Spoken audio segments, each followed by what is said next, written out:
amazing. So here, I'm going to start reading these notes that I wrote. This is like the first day I was in jail. I started writing. Okay, I was released from White Deer Run Rehab Facility on Wednesday, April 5th. I was originally supposed to go on to a 90-day partial program, but I ended up home. I was told to go to UCP, and they were going to have a bed for me at the A&E Respite, and I went there, but they didn't have a bed. On Thursday, I went and met with Helio Health, who were trying to help me as well, and had my next appointment Monday the 10th. I remained sober through Friday when my girlfriend got out of rehab early and contacted me, and I thought I was strong enough, but I was not. I used pretty quickly. Okay, so that exactly is not true, because I actually used that Wednesday when I got out, but I didn't use I used a hard drug because I used bath salts, but I didn't use something that was going to show up. So I don't know why, but I wasn't considering that as using for some reason, because I was going to say that I was going to continue to do that. But obviously I have not done this at all since I've been out. This is not something I want to do. It's still a drug, even though it doesn't show up, in a test or whatever. It's still a drug, and it's still something that would not allow me to be where I'm at now. So I did use rather quickly. I used right when I got out, like literally, like after I got out of jail, of rehab, like within the hour of being out, I had used already. So after that, I was upset with myself for multiple reasons. So what happened on Friday was my girlfriend got out of rehab. She left early, and now she was there, and I ended up smoking crack. I ended up taking a couple hits of crack, and then I was really, really upset with myself. So after that, I was upset with myself for multiple reasons. I told her I don't want this life. I don't want to do more drugs. She responded with, "You're supposed to stick by your girl," which is kind of true, because she thought I was trying to leave her side or whatever. But I just was telling her that I didn't want to be doing this. I didn't want to be doing what we were doing. So I stayed, and I was in a car with her and another friend who were going up to Higbee to get something. That's where we went to go get stuff. Bass House generally was up at Higbee. I saw the cops, and I warned everyone, but no one believed me. So I was given all the stuff from one car in case they got pulled over, and I went to the other car. That car got pulled over too. I took everything out of the car to not get my friend Tommy in trouble, because he just got out of jail as well. When the cop searched me, he didn't see my inside jacket pocket, and I had a chance to either eat the drugs and try to get brought to the hospital, which is something that I've done before, where I ate drugs in front of cops, and then I got to go to the hospital instead of getting brought directly to jail. That's quite a story too in its own sense. I'll have to tell you that one at some point in time. So to get brought to the hospital, but I thought that's not what I'm trying to be. Then I decided to stuff the bags in the seats, which is something also I've done, is I've taken stuff and I've shoved it down in the seats in the cop car. But I thought that too is being dishonest and goes against the life I am now trying to live. So I found one of the 4 bags, because I had 4 bags of powder on me, powder substance on me.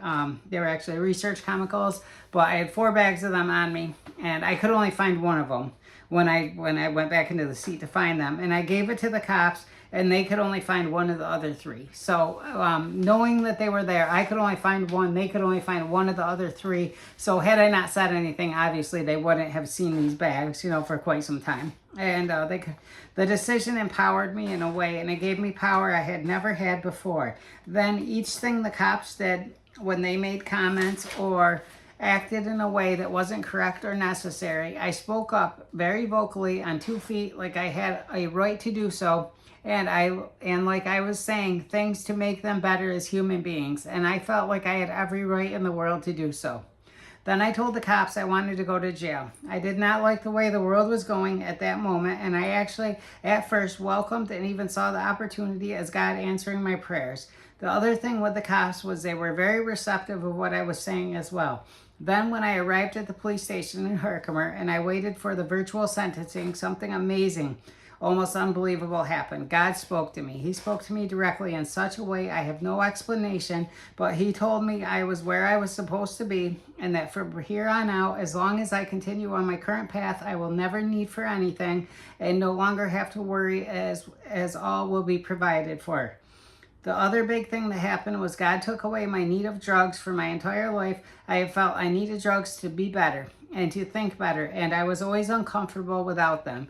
I'm pretty sure that is lifted. The other thing that happened was God told me to get myself to the psych ward, which I did not understand, but upon trying to comply, I got myself placed on constant watch and in a blue suit.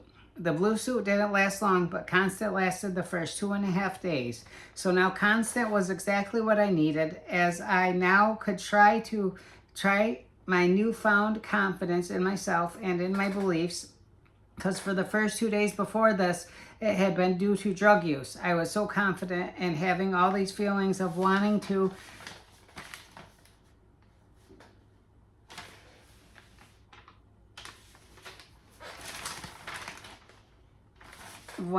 be here for God and to do God's work.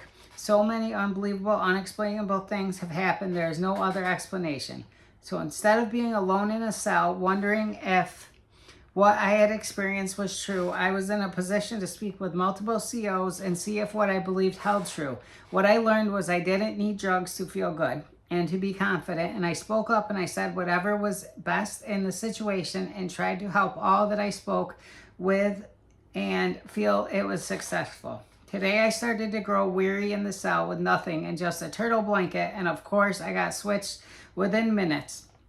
So I got switched my regular clothes and regular like bedding and stuff. So I have soup, coffee, etc. Now I have soup, coffee, etc., etc.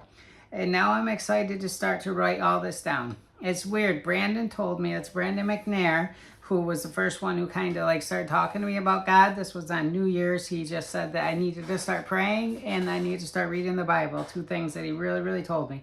But he told me no matter what, I don't believe in jail can help me. Like he knew I have another purpose. And it's weird too, because he had everything happen with God helping him and got him out of his big situation. And he then went back to using. And I had the thought, why would God intervene to have him go out and return to bad? It hadn't occurred to me that these are all steps. These are all experiences we are going through to get us to become who we are supposed to. So God intervening all the time he has, you have, as I know you're with me while I'm writing this, were all things I had to go through, all things I had to experience to get me here now. So what I was saying there is I know that God was with me while I was writing this.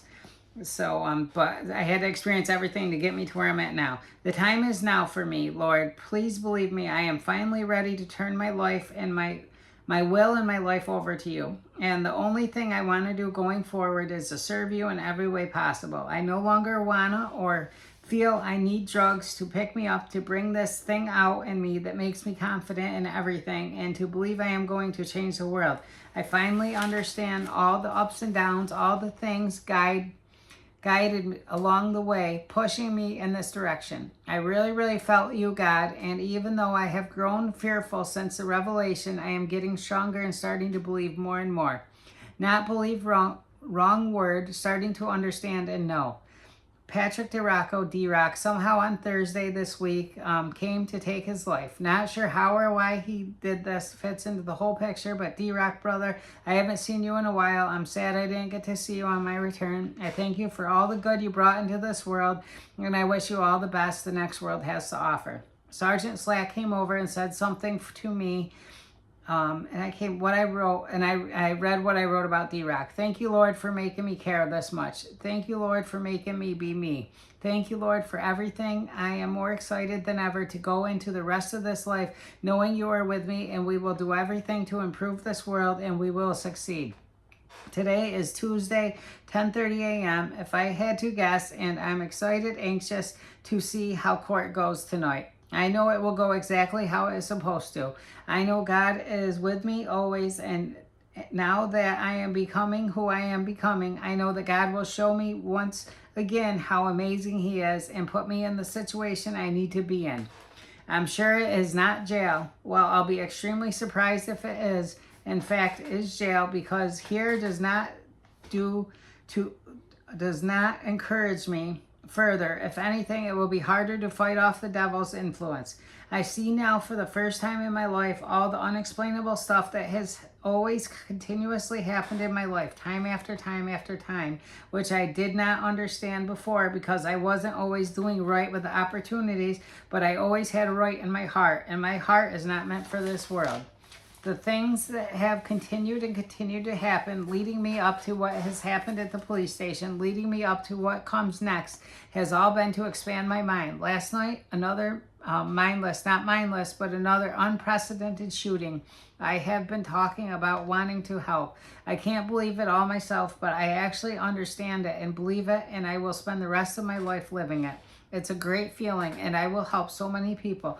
I just need to have people or be in the best situation to develop this to further understand it, to further continue on this path so I may help others along their paths as well. I could never fully understand all the components before, but I do now. Coming home, getting put here, allowed it all to happen. Everything is now seen and understood. He sees what is inside of us, knows our capabilities, and tries to help us to get there. Some decisions we have to make ourselves, some lessons we have to endure ourselves.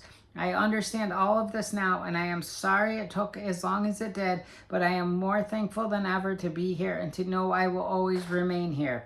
I will from this moment on and have God in my thoughts and everything I do, in every word I speak, and in every thought I have.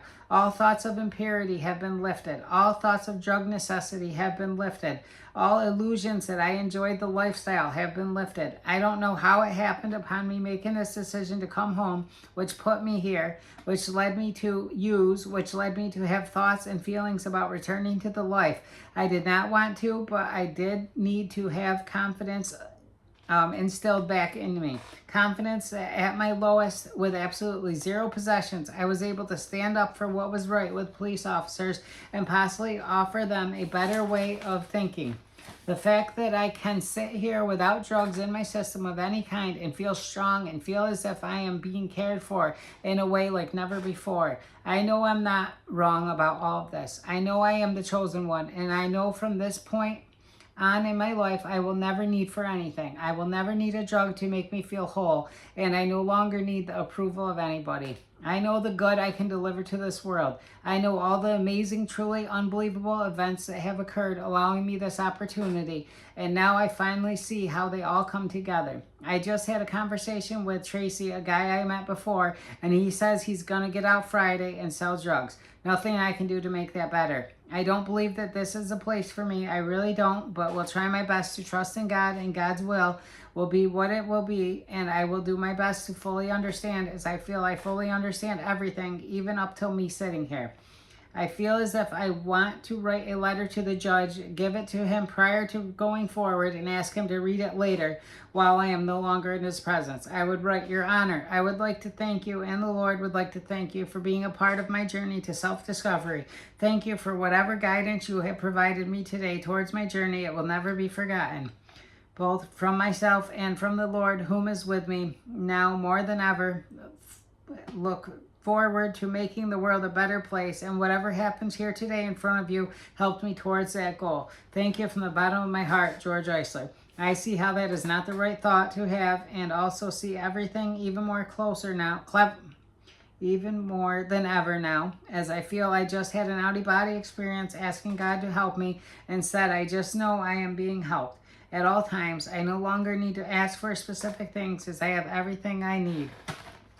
Okay, so a couple things about that. So I wrote that right when I got to jail, right? So that's before I started reading the Bible. That's before I said that I turned my life over to God. That's before I completely was saved. That's before I said I believe that Jesus Christ died on the cross for my sins so I could be saved. You know what I mean? So I have a chance at eternal life. I didn't know all those things yet. I did not know them yet.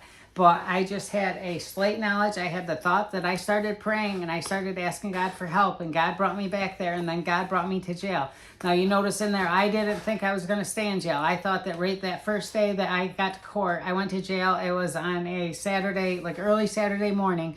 Now, Tuesday I had court, and I thought I was going to get released from jail because I didn't think that jail was the right place for me.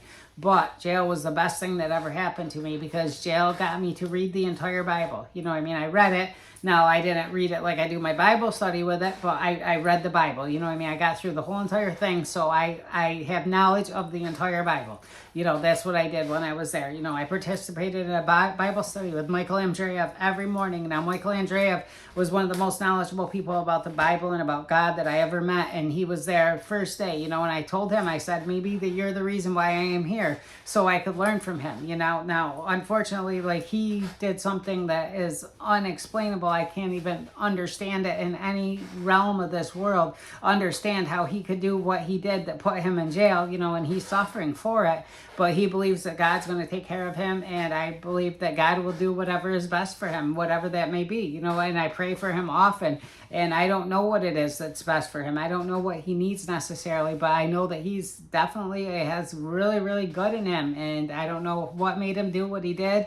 He said that he let a dark spirit in.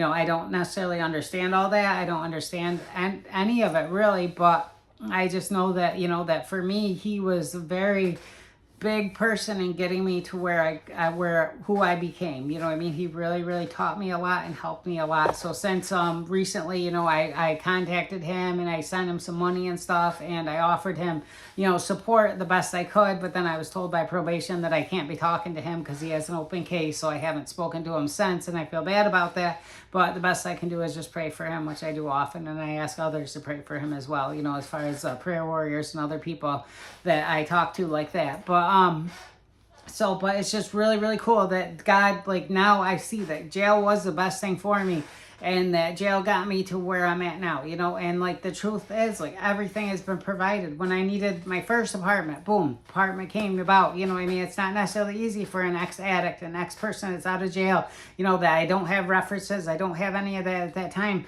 to come into an apartment, but it worked out perfectly, exactly how it had to, and then this apartment, I kept saying I had to be out of my apartment by the end of May. I kept just saying, God, I trust you, I trust you, I trust you. If you're going to put me in Alien so I have to ride my bike every day because you want me to be healthier, then maybe that's what it is. But I wanted to be close to my church, especially so my girlfriend could walk to church with me, and, if I could be close to work, and God provided me with, like, the best possible place ever for my apartment. It's right in the middle of everything. It's like such a perfect place, and we love it. It's a nice place, and it was semi-affordable. But so everything has been provided, and I see God's will in my life, and I've turned my life over to God completely.